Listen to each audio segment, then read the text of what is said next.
Phyl-Undhu, Abstract Horror, Exterminator. Social Ecology's blog. Utter nullity.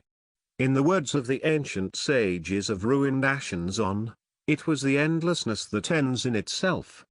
Dark silence beyond sleep and time, from whose oceanic immensities some bedraggled speck of attention, pulled out, and turned, still dazed at the precipitous lip, catches a glimmer, as if of some cryptic emergence from eclipse. Then a sound, crushed, stifled, broken into gasps. Something trying to scream. Phyl-Undhu, Abstract Horror, Exterminator. What do you fear most? What lies in the shadows of your thoughts like a lost memory on the edge of oblivion? In the long night of our despair the slow realization awakens out of the outer silences. The thing we fear most, the monstrous truth that will not go away, is that we are alone in a universe that neither cares about us nor even acknowledges our existence. That behind the dark screen of the abyss beyond the stars there is no big other, no godlike being within or without who cares what happens to us. No God that will save us from ourselves. No one to hold our hands and comfort us when the darkness and decay finally brings us into that endlessness from which there is no reprieve. The namelessness beyond us is utter darkness and nullity, total oblivion. Trembling at curious words that seemed to keep some secret, monstrous if one only knew. Then, looking for some cellar old in craft, I could find nothing but a voice that laughed. H.P. Lovecraft. The poetry of H.P. Lovecraft. Lovecraft in his litany of horror weaves the tropes that bring both dread and terror. In one passage he praises the French decadent Gautier. Gautier captured the inmost soul of eon-weighted Egypt, with its cryptic life and cyclopean architecture, and uttered once and for all the eternal horror of its netherworld of catacombs, where to the end of time millions of stiff, spiced corpses will stare up in the blackness with glassy eyes, awaiting some awesome and unrelatable summons. A summons that will never come, a resurrection that will remain a lost memory in the dust of years. We belong to the tribe of fabricators, illusionists, makers of false worlds and dreamers of eternity. Yet, in the end our lies are just that, lies against time's dark curvature, the sense of déjà vu, the amorphous feeling that we have done this before, that we are living through the steps of an eternal cycle that we have repeated over and over and over again from eternity to eternity. That we are not ourselves but rather patterns in a cosmic game of repetition without outlet. Is this not the dark truth we hide from ourselves? Are we mere dust motes in a cosmic funhouse? Are the hideous faces in the house of mirrors none other than the distorted image of our real selves staring back at us? And the moment we walk up and seek a clearer image of what lies behind those distorted eyes we discover a darker truth, the void. The nothingness we are and are not. The consolation of horror in art is that it actually intensifies our panic, loudens it on the sounding board of our horror-hollowed hearts, turns terror up full blast, all the while reaching for that perfect and deafening amplitude at which we may dance to the bizarre music of our own misery. Thomas Ligotti. Just finished reading Nick's latest work and was pleasantly surprised that it was a fictional piece, a work of theory fiction which uses the horror genre as a trope or metaphor for the present strangeness of his mental quest. We do not need to go over the history of Land's slow fall into madness and decay at his own hands in his search after answers, after his heroic plunge into the abyss where he lost those bearings that keep us bound to the illusions of our tribe. No. This would be to belabor a ghost, an illusion that does not exist. No. The creature who goes by the name Nickland has already moved on, left this darkness for others to wallow in. Instead he lives a parallax life, a life between the gnomic and the betrayed. Nickland's eyes are wide open, and what he sees is not the terror at the end of the road, but the fabrications of terror we continue to build up in our illusionary striving after the absolute truth of some forbidden knowledge. Freud, Lacan would have seen it as the death drive in us doing what it does best, the self-relating negativity that keeps us going. We exist within a stream of signs, a torrent.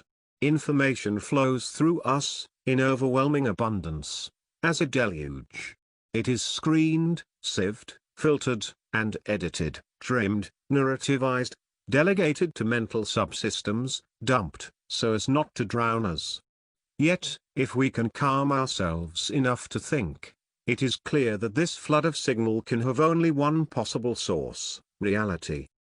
Reality? What is this thing we call reality?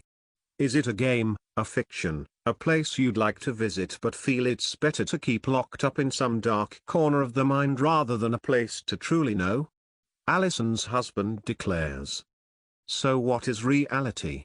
That's the question, yes? Don't you see? It's telling you. It's the flood. It's total revelation. Every second, it pours in, through hundreds, thousands, of channels. Don't ask for a sign. I'm quoting Phyllis now. Perhaps I have been for a while. You have a billion signs a minute that you don't want. You're already in the flood. In recent years, scientists have discovered fascinating things about how our brain actually works. The amygdala, Latin, corpus amygdaloideum, is an almond-shaped set of neurons located deep in the brain's medial temporal lobe. In humans and other animals, this subcortical brain structure is linked to both fear responses and pleasure. Conditions such as anxiety, autism, depression, post-traumatic stress disorder, and phobias are suspected of being linked to abnormal functioning of the amygdala, owing to damage, developmental problems, or neurotransmitter imbalance. See Wiki.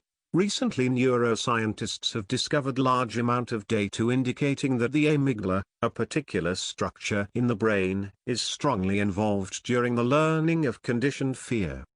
What do we know about the Great Filter, really?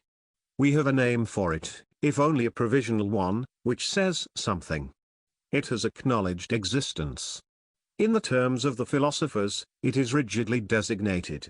Something there is, of which we know nothing, except that it efficiently exterminates all advanced civilizations, at a cosmic scale.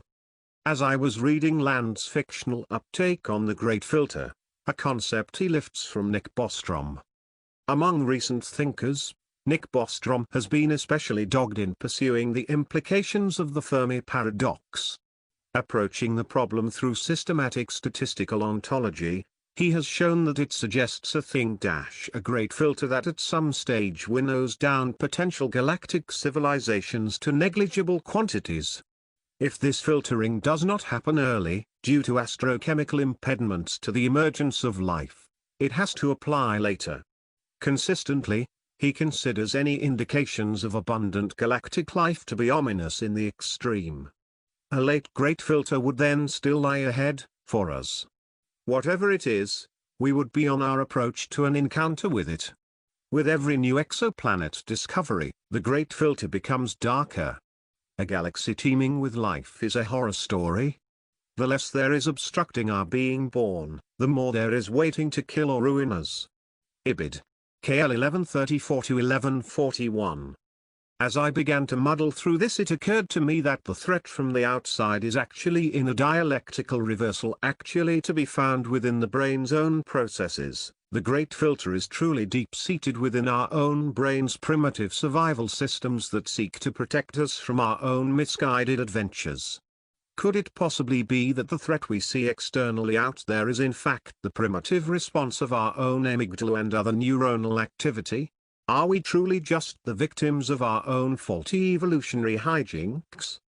Our brain, scientists tell us, is shaped by pathological neurons. Patients suffering from disorders, such as post-traumatic stress disorder or anxiety problems, exhibit disruption of certain neuronal circuits which leads to unsuitable anxiety behavior responses.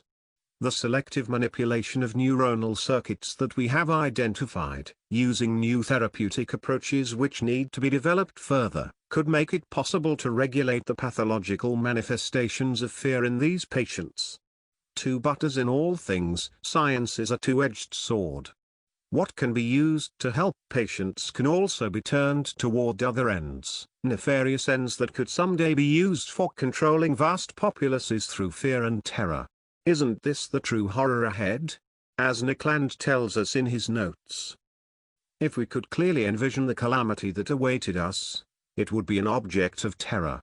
Instead, it is a shapeless threat, outside only in the abstract sense, encompassing the negative immensity of everything that we cannot grasp.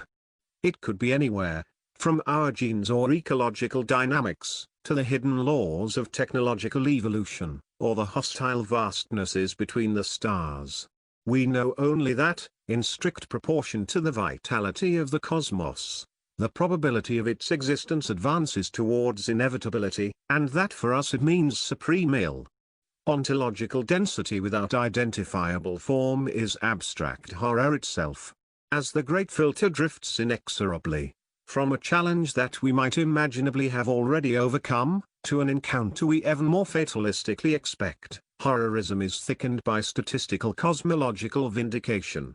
The unknown condenses into a shapeless, predatory thing. Through our techno-scientific senses and calculations, the shadow mutters to us, and probability insists that we shall meet it soon. Nickland, Phyl-Undhu, Abstract Horror, Exterminator. The dark secret is that we are the thing which we have been and will always be.